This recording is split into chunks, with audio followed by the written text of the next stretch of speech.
Well,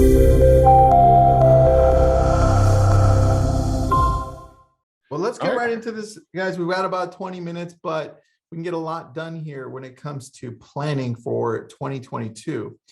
Here's what I think people miss when it comes to planning, and then we'll start with this. And that's, they think it's just goals, right? Here are my goals. Here's what I'm going to do, right? And what I've noticed in talking to people like both of you is that the goals is just the vision. It's breaking it down to these action steps that make it happen. And you break it down into these like daily things, weekly things, month, and you pivot. Because halfway through the year, you're like, whoa, wait a second. I ended up going somewhere else, but that's okay, right? Yeah. And that's where I want to start. And I want to go to Jay first. Jay, when you're looking to help out your team, your brokerage, or just people that you're helping out in general, where do you start when you're planning? So by trade, this is what I do, is strategic planning and whatnot. And I've founded multiple companies, startups. I do VC work and whatnot. So this is, you got me doing what I normally do. First off, you got to have a vision. You got to have a direction of where you're driving. And when you put a bunch of ideas up on the board, and I'm very clear that you have to have a dedicated strategic planning session with your team. So if you have an executive leadership team or a board or whatever it is, or just a tight team, you got to get in a room, you got to turn off all the phones, all the electronics away, and you have to plan on a minimum of 4 to 6 hours to get this done.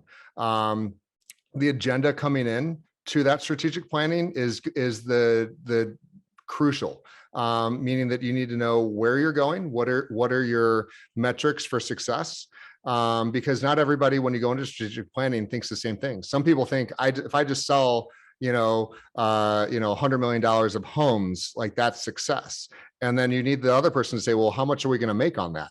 Because you can sell, volume doesn't always mean profits. And so you need to make sure that you're number one, that right off the bat, your team's aligned on what's the long-term vision. And I usually say 5 years, because that's a good place to at least have, you're pointing the car in the right direction.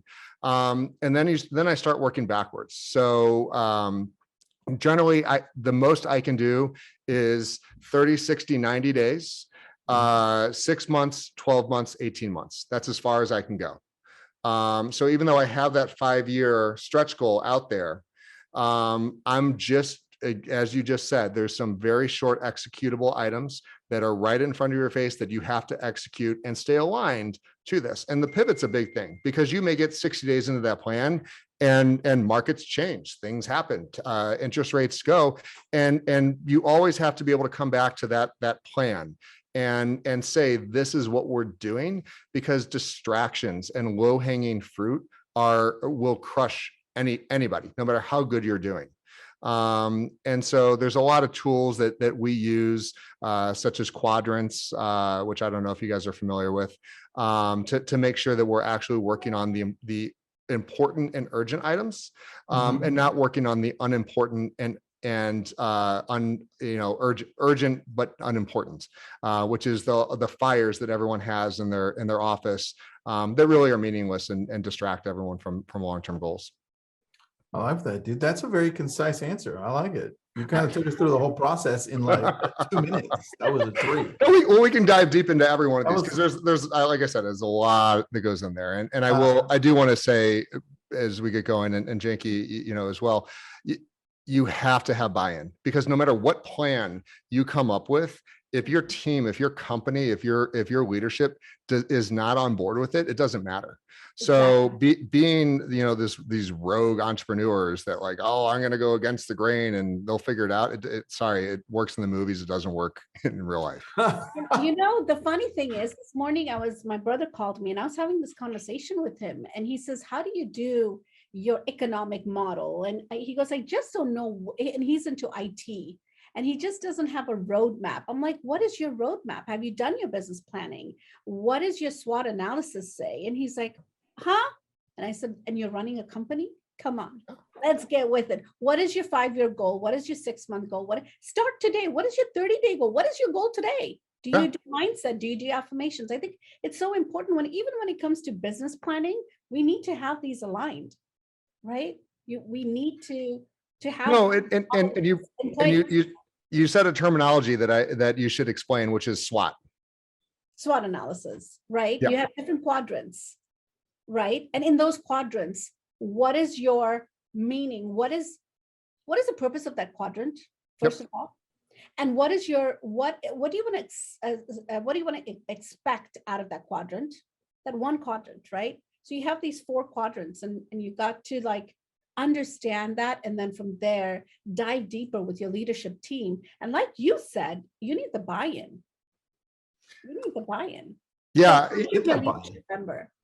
yeah, it's so for anyone who hasn't watched any of my earlier things with Tristan or Jenki, to give a little background, I am not a realtor. I don't have a real estate license, and please don't ever think of me if I'm giving real estate advice, run away. It's not a great idea. I live more in the commercial world and deal flow and whatnot.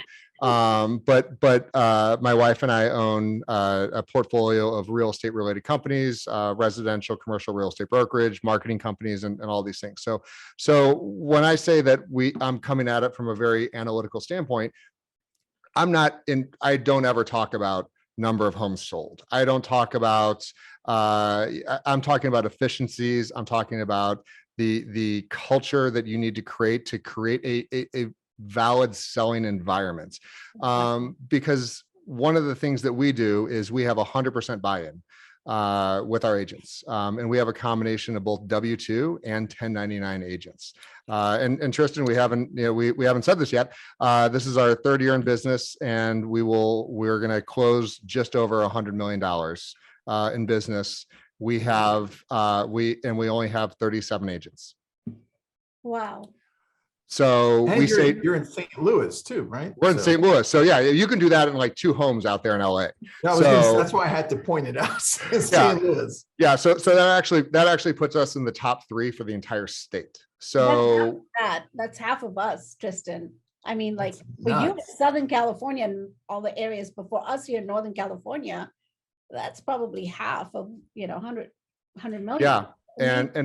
And we did that. Our systems, our processes, our procedures, our tools, anything around everything is repeatable.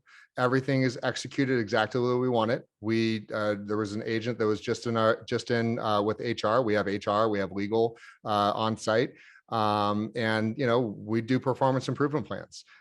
We don't have rogue agents. We don't have anyone that's a little different. So when you hear me talking about strategy, it goes all the way down to the transaction coordinators that are sitting in our office working on nothing but our deals.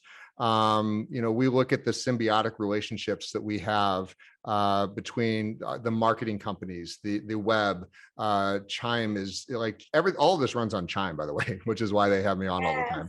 I love it. So yeah, so everything we do, while we have about 17 systems that are around, the agents use Chime almost exclusively. Chime and email, I think, in SkySlope for documents. That's it. Those are the only 3 systems they ever log into or see. Everything else is bots and chaos and coffee. Yes. Coffee. I love that. There's a lot. Listen, the coffee budget for this place is insane. There's like 3 Keurigs and some other random things that they keep going through. Oh my God. I have a coffee budget too. I just kicked that budget in yesterday. Coffee budget for my VAs, Tristan. Wow. I didn't even know that. I'm Starbucks. falling behind. Yeah. All right, keep going. Question for Jonky here really quick. When it comes to keeping your team accountable, like what does that look like? Because like I was telling Jay, I feel like we have to be pivoting and shifting all throughout the year because what we thought was working isn't. What we thought was going to go one way isn't. How do you keep the team accountable and going in that direction that you want? It's tough. It really is. Let me just start it off that way. But I do an analysis every single week with them. And what I mean by that is the system that was working 6 months ago or 3 months ago is no longer valid because we got to change with our markets, right?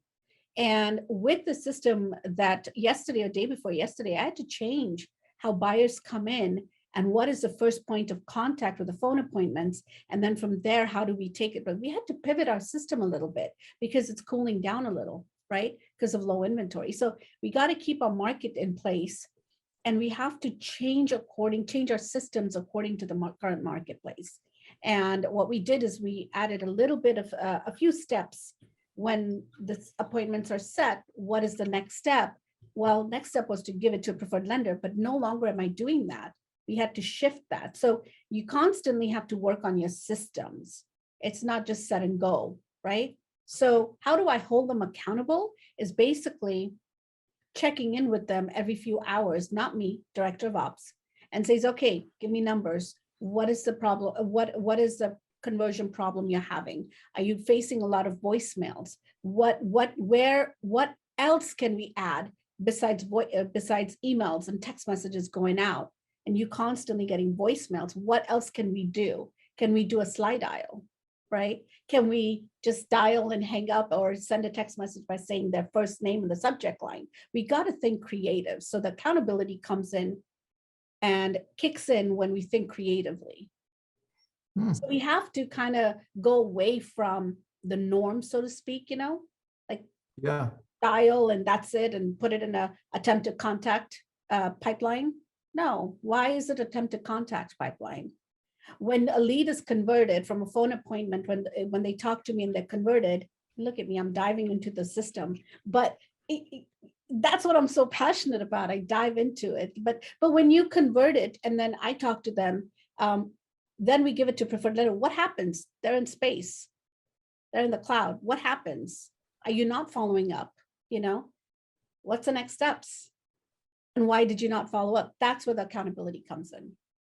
Well, you're keeping track of things. Absolutely. That makes sense. We have trackers. We have lender trackers. We have a whole tracker full of, all right, we've got 27 people gone to the lender. Who's holding them accountable of coming back to you? They can go to another realtor, right? All right, makes sense. How about you, Jay? So, we like I said, we have a very easy time with this, and it's relentless and it's constant, meaning that number one, every Tuesday, all of our agents are in the office. So all hands on deck. Tuesdays are blocked off in their calendars. It's a requirement. If for some reason they can't be there, then they can watch that on Zoom. But yeah, every Tuesday there is a minimum 3-hour meeting. It's engaging. There's trainings involved. That's where they do all of their ongoing education. So they all do that together, generally in the same room, and they want to be here. There's a lot of ways you can cheat this. We take care of lunch. We take care of all these things. If you throw out some food, they're onto it. And then we also do an all hands Zoom on Fridays, Friday morning, kind of the war strategy before the weekend. What are the open houses?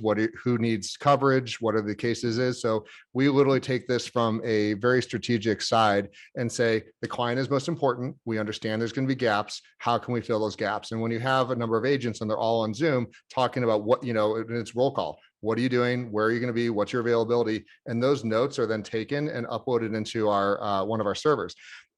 We communicate 24/7. We have a private Discord server that we use. I threw out Slack because it was garbage, and we use Discord, and we have a number of bots that are in there. So one of the things that we tried to do earlier this year was to eliminate all the emails, internal emails. Their time sucks. Some people are hit, some people are missed. And if you send a big email out to 20 people, there's always that one person that's going to reply to only the one person, and you lose the threads. So all of our sales, all of our leads, all of our information flows into some very specific channels through bots on our Discord server, and it allows for communication as things come in, very, very fluent conversations. What you got? Question, only because you said Slack is garbage, and I agree with you. Yeah. I got a whole bunch of texts right now from people on my team. They're saying, see, Slack is garbage. You use Slack too? I literally got 4 different texts, and I agree with you because we use Discord when I'm playing video games, dude. Yeah. And it's so easy to do Discord. I'm like, okay, guys, mic up, let's go. And we mic'd up with Discord. So why are we using Slack if Slack is garbage? I agree. Slack is fabulous if you're a Fortune 500 company and you need the oversight and you need the, all the security stuff around it. But the reality is, what's the goal? What is your goal? Is your goal to communicate? And is your goal to keep hands-on with the people you need to? We have, and when I say ours takes a lot of setup, it's not just like, hey, here it is. I mean, we have channels for each one of our companies. So all of our companies are in Discord, and the bots. And like I said, I can't really show without disclosing a bunch of customer information, but every phone call that comes in, there's a channel that the agents can see, and they see the calls rolling in, they see the leads rolling in, and you can comment, you can reply on those. They can have, hey, who got that last one? Oh, I got that. Hey, I talked to that person last week. And even though Chime should be doing a lot of the stuff, it's not always perfect. It's not, they call from a different number. The husband's called in, then the wife called in. So Discord, I really, listen, it was designed for 12-year-olds and I get it. But the difference of Discord versus Slack is I can instantly have agents, instead of picking up their phone or having text threads going where you don't know what's going on. We have luxury teams. We have, all the different zones that they can have individual conversations that allow for the oversight. And it's not meant to be like, hey, we're Big Brother, we need to watch you. But this is how things get missed. When you have agents that have individual text threads going on that you're not monitoring, when they, or whatever the case is, that's how you end up with problems. And we're here to like, the whole goal is to sell real estate. The whole goal is a 5-star client experience. And we can't help them because we've got two clients. You've got the buyers and sellers, and then you have the agents who are the most important clients, and you need to make sure that they're taken care of, because at the end of the day, they're not really goofing off that much. They're trying to sell homes. And if we can't help them, if we can't see it, we can't help them. So there's my long-winded answer. But yes, you should switch over to Discord. Dude, we're doing it. We're doing it. So I didn't mean to interrupt you. Message me after and I'll walk you through what else you this. were talking about. I just heard that garbage. I'm like, oh, I have to pause you. Yeah. And no one should ever listen to anything I have to say. I give my opinions, and if you choose to follow them, I'm so sorry. And I'm happy to do some screen shares and stuff, Tristan, with you if you're curious, and I think it'd be valid for all the your listeners as well. I just can't. We could do a whole different session. I would like that. Junkie, we could play it into Lab Code Agents and then have a whole session on running the back end through your systems. Yeah, that would be so awesome, because Discord, I've never heard of it, by the way. I don't play video games like you boys, but I haven't heard of it. My son does, so I should ask him. But it's only myself and my daughter on my team. I don't have a team of 25 or 15 or 10, no, but we still close anywhere from 15 to 20 transactions a month. And I don't know why. I just feel that, that we've got a good setup right now. Of course, eventually I'll need to add more. However, if you don't have the right mindset of agents on our team, I just can't deal with it. I'm just like, okay, you don't have fire under your ass. You're done. You're gone. Bye. Because there's a system that we like to follow. And they have to have enough hot mindset, really that fire to really do how we do it, because we see the system's working. So when someone comes in from left field and they're not following that and they don't see the results, they start complaining. Have you ever had that, Jay? We've seen everything, and you got to remember, I'm a hair outside of operations. So we have Aaron Irby, who's our COO. We have Amanda, my wife, who's the president. We have legal. So there's everything's so distributed, but the communications channels are there. So I see it, but I'm not involved on the day-to-day the way you guys are. Yeah. But you're 100%. Your thinking is valid, is completely correct. Yeah. We've got 3 minutes, but I have a question for both of you. You're throwing me off quick. That's great. Dude, we need to have like 2 hours just on this with both of you. Last question, and I'll go to Jay first, and then I'll go to you, Junkie. Jay, how do you keep yourself on track? Because it's sometimes easier, I find, to keep others, but you, like self, how do you do it? And how do you keep evolving and growing? It's an actual person. I have to have a dedicated executive assistant. And that's the only way it works. And so we have one here physically that manages the office. She's the executive assistant for all those. And then I have my own personal who's not here physically. She's a remote. But What are they in charge of doing? If it's on my calendar, she knows about it. She sets these things up. She's coordinating anything and everything. There's very few emails that are business related that I wouldn't CC her on. And like I said, she's kind of into everything. So it's, I'm distracted. So like while I'm doing this, work is happening over on the other side. Oh, dude, totally. I get you. Junkie, what about you? How do you stay focused on the things you need to do and get done? You know it. It's my mindset. It's my affirmations. It's my director of ops, which I love. She's like a sister in another planet, but she keeps me on track. And then my daughter, my son, oh my God, they're in their 20s, but they kick my ass. So those are my accountability partners. They keep me going. So who you surround yourself with? Interesting. Yes. Interesting. Yes. I like what I mean, it's kind of what Jay said too. It's who he surrounds himself with too. Yeah, it's people. And then Tristan, oh my God. If not every day, every other day, I'm talking to him constantly. He keeps me on my toes. Jay, we just need to text more because I'm texting Junkie every day. Dude. I'm going to say, I just would like to point out that on Messenger, you still never accepted my friend request. Oh, shoot. I'm not. You know what? I'm texting. I got that complaint from somebody else too, which I have to So listen, I'm happy to get a hold of you any way you so choose. And I just texted you. There you go. There he is. Yeah, no, we've texted before. We've had our chats. No, really, dude, it is what you do here to help educate realtors and brokerage owners and everything else is absolutely fabulous. And so the fact that you're thinking of strategic planning, because generally when I talk to other brokerage owners or realtors and they're like, oh, this is what I'm doing. And I go, that's great. Do you make money doing any of those things?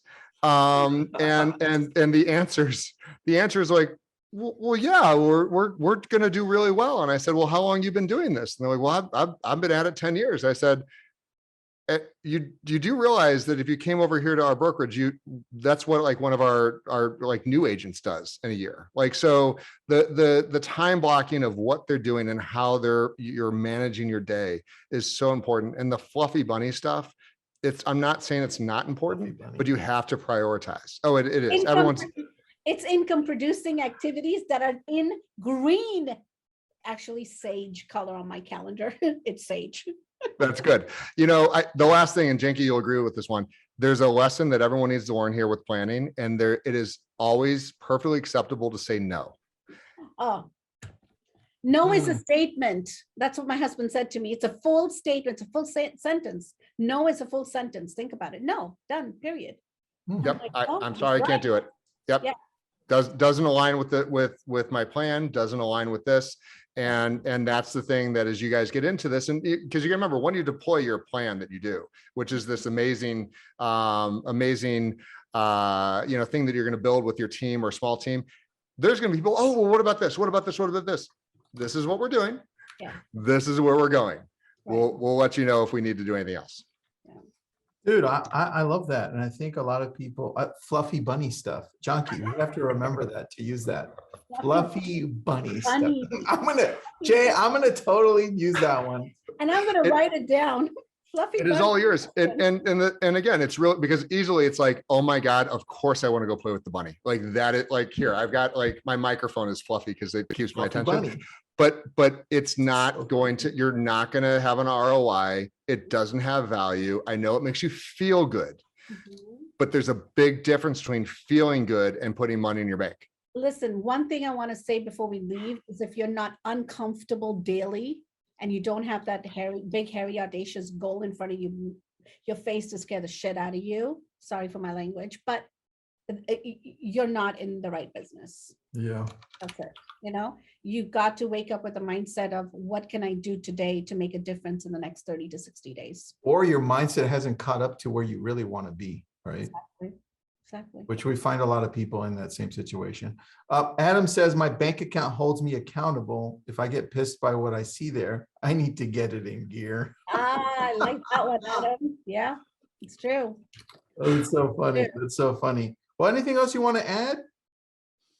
I mean, besides everything that you were talking about, itemized, because I Yeah. think we need to go deeper with both of you.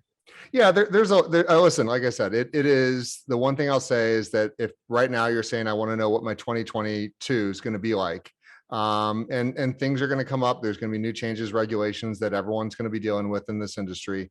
But if you're serious about being successful next year, if you don't have a plan, none of it matters. You're just going to do what you did this year, which is putting out fires, running around like a chicken with its head cut off.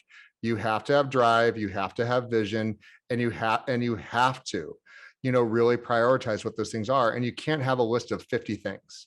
Like Right. you've got like mission, vision, values is like truly three items. Mission is like 2 sentences, max 1 sentence if you can do it. It's not a paragraph of your life story. And so really coming down with that. And if you don't have mission, vision, values, stop everything you're doing, because you are a rudderless ship that's just going to be circling and around doing fluffy bunny stuff, because you think you want to do good. You think you're driving forward, but at the end of the day, Janky, you said it perfectly. You have to be uncomfortable. You have to say no to things that you normally say yes to and protect your time. Right. And I tend not to do that. I want to do everything and anything. But here's another thing I want to say, Tristan. I want to say what Jay just said is you have to know what not you have to have something on your calendar that exists in sense of the money making activities, income producing activities. It's easy to slip in as leaders. It's easy to slip into something you love to do, like golf or the movie. Oh yeah, let's go. But is that going to give you that ROI that you're looking for? Number one, and you've got to wake up, like I said, with the mindset of who, what, and how. Who, what, and how. It's interesting that you say that, because I think that once you start getting to the point that you enjoy what it is that you're doing, that's creating revenue and growth, that's where you're starting to now massively grow, because everything's aligned. Right. Like, I think all three of us are there, which is like, I enjoy doing this so much. It's not work, like talking to people and helping and growing team. And that's like, that's our jam. Yeah. And I, like, Tristan knows this, Jay, about me. I love to educate. And I started my John Q. Patel Training Academy, and I'm launching it on LCA, hopefully in January. But I am so passionate about it because I know my why. I know what I went through. And that is what I'm leading that company with, right? I'm leading that particular company with strategies, with proven systems. And that's what it's about. So like Tristan just said, if you're not passionate about it, you're not going to enjoy it. If you're not going to enjoy it, you're going to treat it as a paycheck. Money doesn't flow in when you continuously treat it as a paycheck. You've got to love to really passionately say yes. That's why mission, vision, and values are so important. And I dive into a little bit more core values. What are your core values to the core, right? You as a leader, what are your core values? You got values there, but now dig into a little bit deeper and say your core values. See what happens. And as long as we're ending on that and core values, can we just take a second and say congratulations to iBuyer going up in flames from Zillow? Yeah.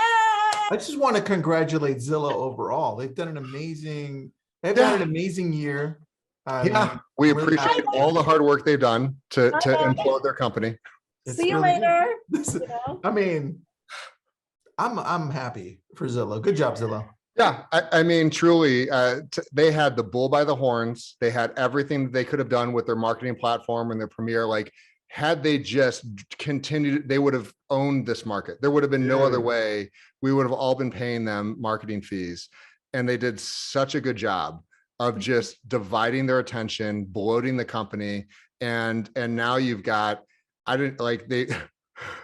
really, it's like, I don't even understand how you could lose that much money that quickly in real estate. Did you see the graph? Did you see the graph of how Open Door pulled out a month earlier before Zillow pulled out, because Zillow was just, they're in a whole different world they don't recognize, which is crazy. And these big companies don't realize at the end of the day, we're in a people business. Touchy-feely people business. Smooths Yeah. and shoes, that's a business we're in. iBuyer was just like, okay, thank you for coming. We knew certain people, certain people knew that it's not going to last, Yeah, true. Well, Yeah. I'm glad that Google is part of our business plan for 2022. So Yes.